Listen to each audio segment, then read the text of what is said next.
ዳገር በከፍተኛ አመራር በሚመራ መድረኮችም አጠቃላይ ውይይቶች አካሂደናል። መግባባት ላይ በደረስንባቸው ጉዳዮች ላይ ደግሞ እስከታች ሊያሰራ የሚችል እቅድ አዘጋጅተን dhankiisana madaxweynaha deegaanka Canfarta oo isna ka hadlay shirkan jaraa'id ay qabteen labada madaxweyne ayaa waxa hadaladiisii uu ku sheegay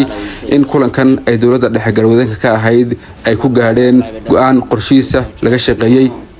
ilaa hoosna loo dhaadhicinayo waxaana aan gaadhnay buu yiri isfahan taasoo ah in la joojiyo xabadda iyo isku dhaca inta kadibna la qabto kulamo bulsho oo si sharciga iyo dastuurka waafaqsan lagu dhageysanayo cabashooyinka shacabka lagana shaqeeyo arrimahaas ayaan isku